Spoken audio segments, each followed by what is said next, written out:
George Blake.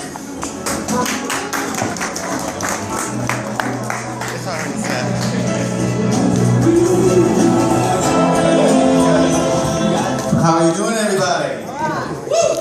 Following all these good comments is not a good thing for me. So here I'll go out and do my shtick. Well, the first thing I always have to tell people is, yes, I am gay. Because if I don't tell them, then some of the women in the audience are like, I have a shot with him. There you go. The clitoris is really big. I like my ladies well hung. You know what I mean? And it's pretty good being gay nowadays. We've got a lot of people gay coming out all over the place. We've got Don't Ask, Don't Tell going now. We're pretty much the cancer that's taken over this country. Thank you, Republicans. We've got Michael Sam, who's about to be drafted into the NFL. Let's hear it for Michael Sam. He's an interesting guy, that Michael Sam. You know, most of you are going to think of him as going down in history as the guy who was the gay guy in football, and all of us are going to be thinking about the guy who goes down so well. Top or bottom, that's what we want to know about Michael. We want to know if he's into fisting. You know, that way he's a good day. Although fisting's kind of out now. I've lost at least 3 or 4 watches going out with guys over the last few years. But it's not all rainbows and lube, people. Actually, being gay is actually a tough thing because we have straight friends. I've got all these straight friends who are women. They love me. They want to tell me everything. They want to share everything with me. First question they always ask me is my boyfriend gay? I'm like, isn't this something that you should have kind of found out before he became your boyfriend, whether he was gay or not? To me, isn't that sort of the first question you should ask a guy nowadays? But they don't ask that question until they ask me, and my response is pretty simple. Tell him to suck my dick and I'll tell you. Because this is the thing now, straight guys. Like, you all are always worried if we want you, but we don't want straight guys. You know why? Because you can't suck dick. You give the worst head in the world. I mean, can you imagine a straight guy trying to give head? He's upset, he's coughing, he's choking, he's unfamiliar with it. And this is a man who's probably, you know, knows his way around a dick, especially his own, but they just do that terribly, and don't try to fuck him. I mean, come on, talk about whining. They call themselves real men. You're a real man if you could take a 10-inch dick. That's a real man, that's the test.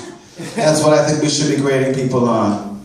But being gay wasn't something that was always accepted in my family because, well, my mother's very religious and my father's Satan, basically. My mother's idea of dealing with me being gay because her heart was broken, you see. She thought the little boy who used to pull her chair out, who used to give her flowers for no reason, who gave her cards and candy just for fun, was going to grow up to be the world's best husband. I am. Ask Tom. Yeah.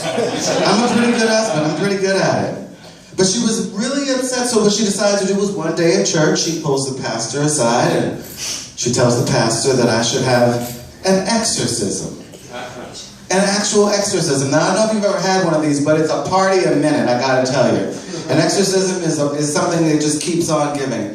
I'm in this black church, it's sort of in the ghetto, but that's where we were. We didn't mean it, but we were. And I'm being prayed over by 4 or 5 people, and they're speaking in tongues. They're sweating over top of me. They don't have any holy water, so they're just throwing Kool-Aid in my face. Although it's actually better than a hood exorcism, because then they just throw malt liquor in your face, and that just stings. Clearly it didn't take. I remember these people praying over me saying, we gotta get rid of this gay demon. I'm thinking the whole time, the gay demon helps me get dressed in the morning. I need that guy. Can we get rid of all my other demons and keep the gay demon just sort of in the back, you know, like decorating or something? Give him something to do. The other thing about being friends with straight women, though, is that they want to tell you all their physical ailments, everything that's happening. You know, I've got cramps, because like, I'm supposed to understand. I don't get cramps. Guys don't get cramps, but I try to be sensitive. And then they're always like, hey, check out my breasts. What do you think? Like, feel them. What do you think? I'm like, see, this is the thing. I'll be honest. I've had sex with women. Pussy's great. It's the reason why we have electricity, we have roads and wars. It's pretty much responsible for everything on the planet that's important. Let's give it up for pussy. But breasts were the deciding factor for me. That's when I knew I had to be gay, because I can admire breasts, I understand their functionality, but the difference between me and the straight guys, they have plans for the breast. They have very, very specific things that they want to do with your breast that I don't want to do with your breast. I just want to say nice breasts. You know, and it's a true story. I was hanging out with some friends, and one of them is actually an adult film star, Shala Styles, in case you want to know who she is. And she had just got new implants. I'm in a room full of a bunch of straight guys, and she says, you know, George, I just got these new implants, and they're fantastic. Check them out. No, really, they feel natural. Like I have a lot of experience feeling natural breasts, but okay. So I reach out, I'm a little hesitant about it. All the straight guys in the room are giving me this look. They're giving me the look like, you fucking cocksucker, you better feel her fucking tit, you better get a little nipple action. It was not the easiest thing in the world for me to deal with, but somehow I managed to get through feeling her up for everybody else. The other thing is straight guys always ask me, like, who's the woman, who's the man? I'm like, who's paying the check? That's what matters. That decides what's going to happen in the bedroom, folks. Because we're tops, we're bottoms, we're versatile. We do all kinds of stuff to each other. We fist each other. We understand what sex is supposed to be about. You all don't really know.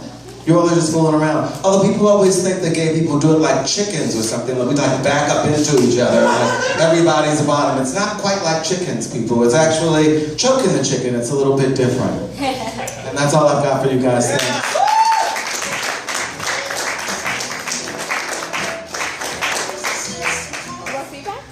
Feedback. Original.